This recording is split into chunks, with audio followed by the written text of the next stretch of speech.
Welcome to lesson 1 about monthly pivot points and missed pivot points, hit pivot points, and kind of just longer term pivot points in general.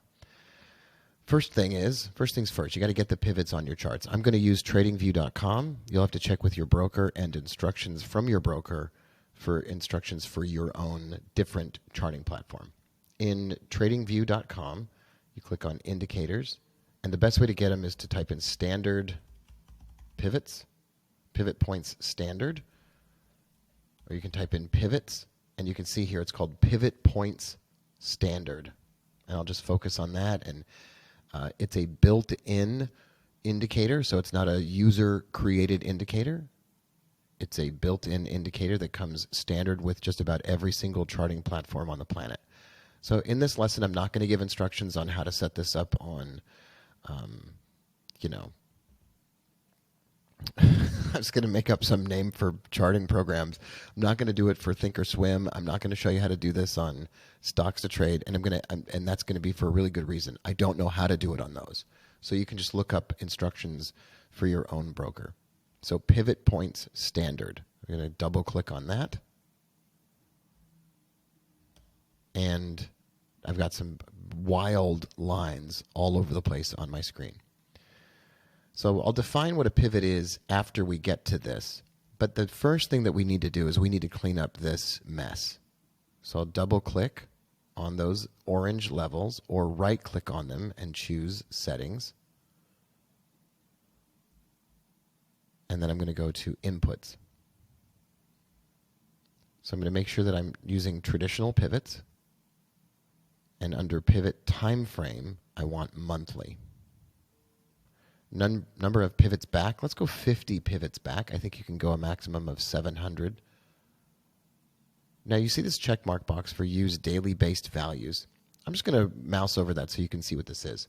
When this option is unchecked, pivot points will use intraday data while calculating on intraday charts. Oh, we don't need that. We're not doing, this doesn't matter at all. This is not intraday. This is a 4-hour chart, and these are monthly pivot points. So that doesn't apply to us. We leave this completely alone. We make sure that it shows labels, shows prices. The label position is at the left. And we're going to increase the line width to at least 3 or 4. 3 is good. We want that line to be thick enough that we can see it. And then there's all these extra levels that are checked. What are these? S stands for support and R stands for resistance. So we uncheck all of these. These are extra support and resistance levels above and below a pivot point. We're going to uncheck those. That leaves only the letter P for pivot. We'll click on that, and we're going to color that purple. If you want yours to look like mine, you can color them purple. And then I click OK. That leaves a set of horizontal lines on the chart. These are monthly pivot points. So I'll describe to you what a monthly pivot point is in simple terms and then slightly more advanced terms. And then I'll talk about why they're important, and then we'll talk about how to use them. A monthly pivot point is calculated using the previous month's price action. On the chart in front of us right here, we have July. So this is the month of July, and this is the month of June.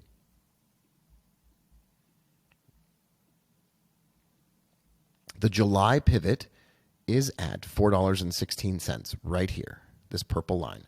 The June pivot is right here at $4.39, and so on and so forth, back and back and back.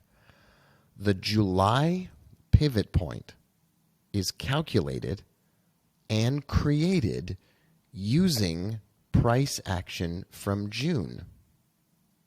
A pivot point is calculated in the following way. The July pivot is June's high plus June's low plus June's close. So that's the first part of the equation.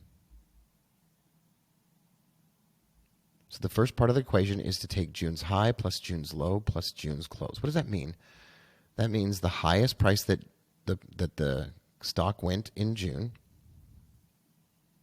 that was 476, plus the low price for the stock in June, $3.19, plus the closing price, which was $4.49. We add those together. So those numbers get added together. And we add those together and set that number aside, and then we divide that number by 3. You don't have to do this. Your charting program is going to do it for you. I'm just telling you where they come from. So we take June's high, which was 476, June's low, which was 317, June's close, which was 448, 449, add them together, and then divide it by 3.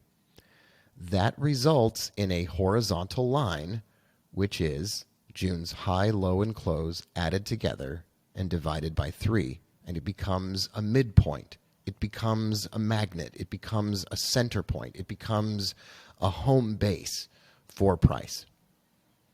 And it's going to be an essential element in analyzing how far a stock can go up or down on a longer term chart. And what do I mean by longer term chart?